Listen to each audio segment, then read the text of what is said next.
శ్రీమద్ విరాట్ పోతులూరి వీరబ్రహ్మేంద్ర స్వామి. ఈ స్వామి జీవిత చరిత్ర గురించి మనం పార్ట్ 1 అనేది రిలీజ్ చేసాం. అయితే పార్ట్ 2లో అతను చెప్పిన కొన్ని నిజమైన కొన్ని సంఘటనల గురించి తెలుసుకుందాం. అవేనండి, మన భారతదేశంలోనే కాదు, మన భూమండలంలో ఇటు పక్క చూసినా అతను చెప్పినట్టువే జరుగుతూ ఉన్నాయి. అదేంటంటే ఒకానొక సమయంలో ఒక పెద్ద వైరస్ వచ్చి చాలా వరకు జనాలు చనిపోతాడు అనేసి చెప్పుకొని వచ్చారు. అది మనం అందరము చూసాం. ముసలి వాళ్ళని లేపి అడిగినా కూడా వాళ్ళు చెప్పేది ఏంటి, కరోనా వైరస్ అనే కదా చెప్తారు. ఈ వైరస్ వలన చాలామంది అయితే చనిపోవడం జరిగింది. అలాగే మరొకటి ఏంటంటే, వేప చెట్టుకి పాలు పొంగుతాయని చెప్పడం జరిగింది. మనం న్యూస్లో కానీ చూస్తూనే ఉన్నాం, ఇక్కడ వేప చెట్టుకు పాలు పొంగుతున్నాయి, ఈ విలేజ్లో వేప చెట్టుకు పాలు కారుతున్నాయి అనేసి. అవి నిజమే జరుగుతుంది. మన మనుషులు మద్యానికి బానిసలు అవుతారు. అది చూస్తూనే ఉన్నాం కదా. మనం రోజు చూస్తున్న ఆ నిజాలే అతను చెప్పిన ఆ యొక్క గ్రంథాలు అనేసి మనం చెప్పవచ్చు. ఈ 3 విషయాలు మనకి ఇప్పటి వరకు కళ్ళకు కట్టినట్టు చెప్పినట్టువి అన్నమాట.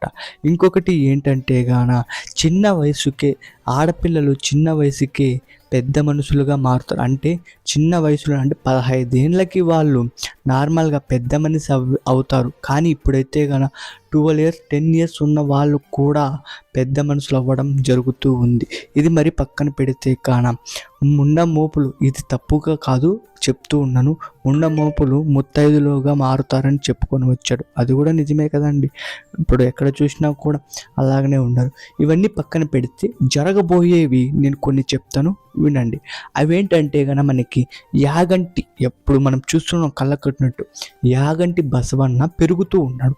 ఒకప్పుడు ఆ బసవన్న చుట్టూ మనం రౌండ్ అంటే స్వామివారికి ప్రదక్షిణ చేసేవాళ్ళం. కానీ ఇప్పుడు ఆ స్వామివారికి ప్రదక్షిణ చేయలేనంతగా పెరిగిపోయాడు ఆ యొక్క నందీశ్వరుడు. అతను లేచి రంక వేస్తే ఈ కలియుగం అక్కడికి అంతరించిపోతుంది అని కూడా చెప్పుకొని రావడం జరిగిందనమాట. అలాగే ఇంకోటి ఏంటంటే మనకి ఈ కలియుగం అంతరించిపోయే మూమెంట్లో మన వెంకటేశ్వర స్వామి కూడా లేచి ఒక్క రాక్షసుని సంహరించడానికి మళ్ళీ ఇంకొక అవతారంలోకి మారడం కూడా జరుగుతూ ఉంటుందంట. ఇది కూడా జరిగింది. అలాగే మనకి ఈ యొక్క అమ్మవారికి ముక్కు పోగు తాగుతుంది. విజయవాడ కనకదుర్గ అమ్మవారికి ముక్కు పోగు దగ్గరికి వాటర్ అనేటివి ఫ్లో అవుతాయి అన్నమాట.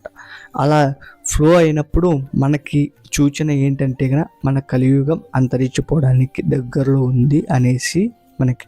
మక్కా తెలుసు కదా, మనకి హిందువులకి వెంకటేశ్వర స్వామి టీటీడీ ఎంత ఇష్టమో అలా మక్కా అంటే ముస్లిం సోదరులకి అంతే ఇష్టం. అక్కడ ఒక పంది తిరుగుతూ ఉంటుందంట, నల్ల పంది.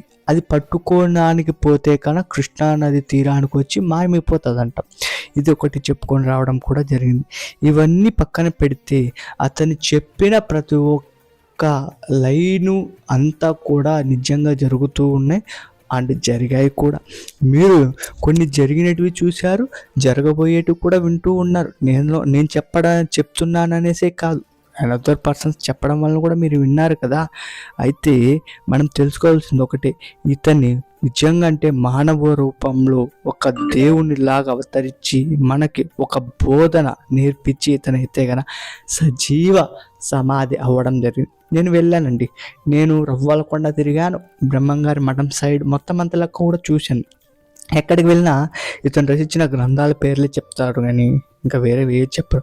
ఇంకో మెయిన్ ఏంటంటే ఇతను తాళపత్ర గ్రంథాలు ఎక్కడ పెట్టాడు అనేది ఒక రహస్యంగా మిగిలిపోయింది. ఇతను రచించిన తాళపత్ర గ్రంథాలు మొత్తం 3 అనమాట. ఆ 3లో ఒకటి వచ్చేసి ప్రేమ, ఒకటి కామం, ఒకటి జరగబోయేటి.